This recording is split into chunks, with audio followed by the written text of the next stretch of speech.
사사기 4장.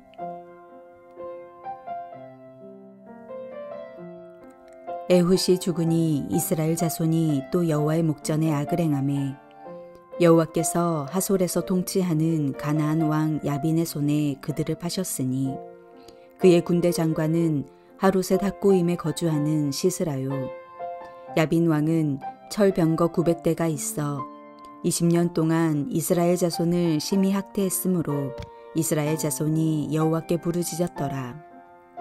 그때에 라피도세 아내 여선지자 드보라가 이스라엘의 사사가 되었는데 그는 에브라임 산지 라마와 베델 사이 드보라의 종려나무 아래에 거주하였고 이스라엘 자손은 그에게 나아가 재판을 받더라. 드보라가 사람을 보내어 아비노함의 아들 바락을 납달리 게데스에서 불러다가 그에게 이르되 이스라엘의 하나님 여호와께서 이같이 명령하지 아니하셨느냐. 너는 납달리 자손과 스불론 자손 10,000명을 거느리고 다볼산으로 가라.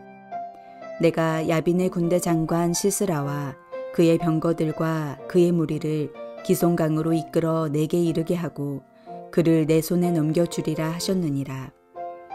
바락이 그에게 이르되 만일 당신이 나와 함께 가면 내가 가려니와 만일 당신이 나와 함께 가지 아니하면 나도 가지 아니하겠노라 하니 이르되 내가 반드시 너와 함께 가리라.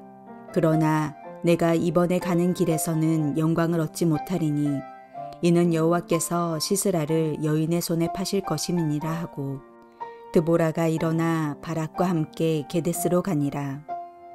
바락이 스불론과 납달리를 게데스로 부르니 10,000명이 그를 따라 올라가고 드보라도 그와 함께 올라가니라. 모세의 장인 호밥의 자손 중 겐 사람 헤벨이 자기 족속을 떠나 게데스에 가까운 사하나님 상수리 나무 곁에 이르러 장막을 쳤더라.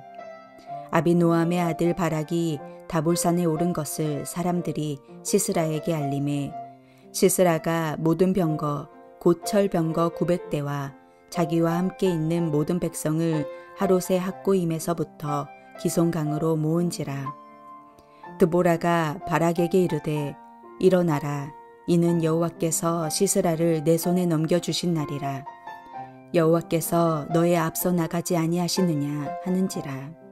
이에 바락이 10,000명을 거느리고 다볼산에서 내려가니 여호와께서 바락 앞에서 시스라와 그의 모든 병거와 그의 온 군대를 칼날로 혼란에 빠지게 하심에 시스라가 병거에서 내려 걸어서 도망한지라. 바락이 그의 병거들과 군대를 추격하여 하롯의 핫고임에 이르니 시스라의 온 군대가 다 칼에 엎드려졌고 한 사람도 남은 자가 없었더라.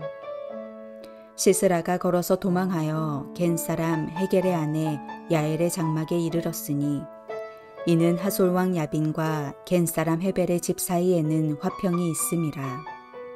야엘이 나가 시스라를 영접하며 그에게 말하되 나의 주여 들어오소서. 내게로 들어오시고 두려워하지 마소서 하매 그가 그 장막에 들어가니 야엘이 이불로 그를 덮으니라. 시스라가 그에게 말하되 청하노니 내게 물을 조금 마시게 하라.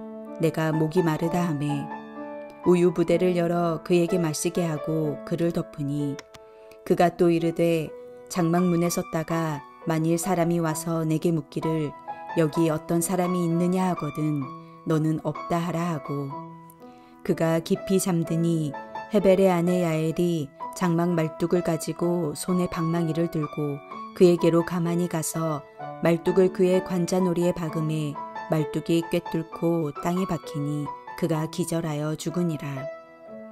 바락이 시스라를 추격할 때에 야엘이 나가서 그를 맞아 그에게 이르되 오라 내가 찾는 그 사람을 내가 내게 보이리라 하매 바락이 그에게 들어가 보니 시스라가 엎드려져 죽었고 말뚝이 그의 관자놀이에 박혔더라. 이와 같이 이날에 하나님이 가나안 왕 야빈을 이스라엘 자손 앞에 굴복하게 하신지라. 이스라엘 자손의 손이 가나안 왕 야빈을 점점 더 눌러서 마침내 가나안 왕 야빈을 진멸하였더라.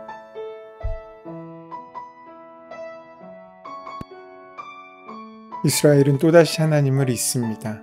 에훗이 죽은 후에 이스라엘은 또 하나님 앞에서 악을 행합니다. 그러자 하나님께서는 이스라엘을 하솔 왕 야빈에게 넘기셨습니다. 이로 인해 이스라엘은 가나안 왕 야빈의 지배를 받게 됩니다. 강력한 철병거를 가진 야빈은 20년 동안 이스라엘을 심히 학대하였고 고통 속에서 이스라엘은 하나님께 부르짖습니다. 이때 등장한 사사가 바로 드보라입니다. 드보라는 직접 전쟁의 지도자로 참여하진 않았습니다. 그는 바락이라는 인물을 세워서 야빈과 싸웁니다. 이 장면 또한 드보라의 측색이기도 합니다. 하나님을 잊고 악을 행하는 하나님의 백성에게 하나님께서는 고통을 주십니다. C.S. 루이스가 말했던 것처럼 평상시에는 하나님께서는 조용히 말씀하시지만 고통스러울 때에는 확성기를 대고 크게 소리쳐 말씀하십니다. 하나님을 기억하라고, 하나님께로 돌아오라고 말입니다. 고통에 반응하여 이스라엘은 하나님께 부르짖습니다.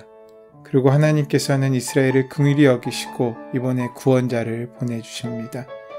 네 번째 사사는 드보라입니다.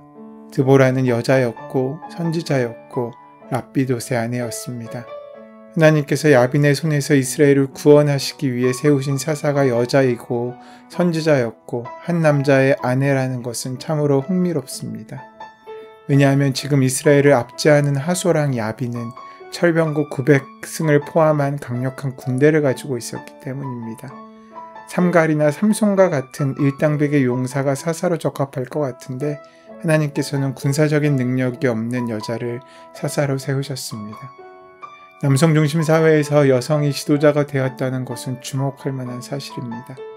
그런 점에서 드보라 역시 우리가 예상하지 못한 구원자임이 분명합니다. 사사기에 등장하는 사사 중 드보라는 유일한 여성입니다. 성경은 드보라가 라마와 베델 사이 종려나무 아래에 거주하였다고 적고 있습니다. 종려나무는 야자나무과의 식물로서 예수님께서 예루살렘에 입성하실 때 순례객들이 가지를 꺾어 흔들었던 나무입니다.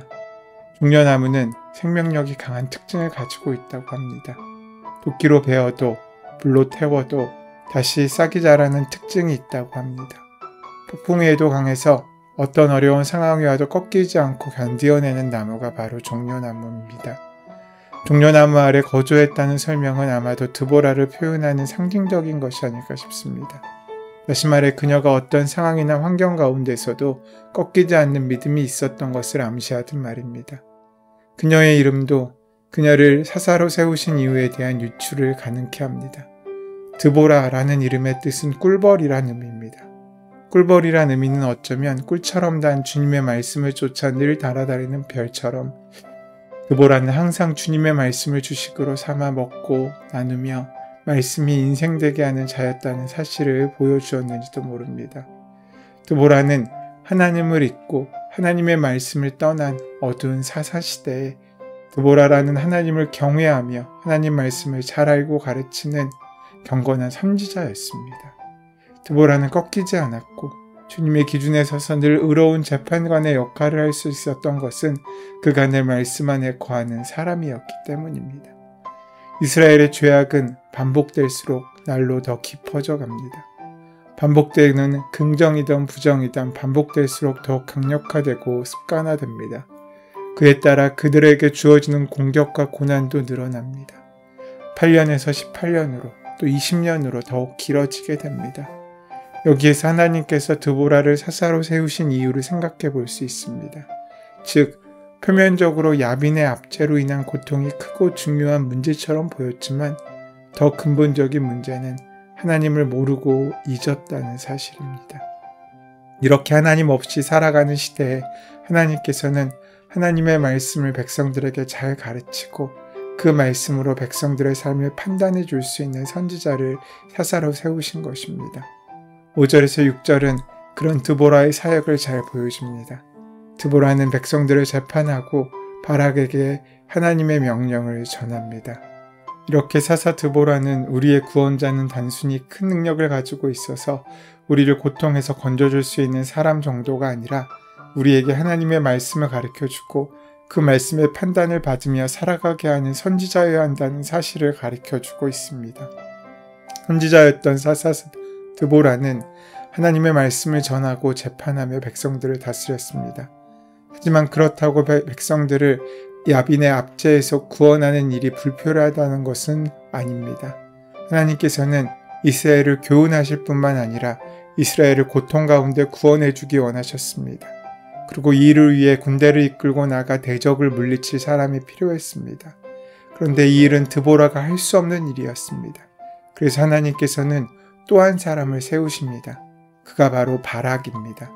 드보라는 하나님의 명령을 따라 바락을 불러 군대를 이끌고 가서 이 전쟁을 수행하라고 합니다. 오늘 본문에 등장하는 가나안 왕 야빈은 어떤 이방의 왕보다 강력한 군사력을 가진 존재였습니다. 그가 기반을 둔 땅 하솔은 지금은 없어진 도시지만 솔로몬 왕 시절까지만 해도 군사의 요충지였던 발달된 고대 도시였습니다. 그가 강력한 제국을 만들었던 데는 철기 문화가 한몫했습니다. 당시에 가장 앞선 문화를 보유한 나라였던 셈입니다. 여기서 주목할 점은 야빈이란 인물이 생소하지 않다는 것입니다. 이미 여호수아서에 그의 이름이 등장하기 때문입니다. 여호수아서 11장을 보면 여호수아와 대결하는 가나안 왕 야빈에 대한 기록이 있습니다. 그는 여호수아와의 메론강가 전투에서 패하고 죽임을 당합니다.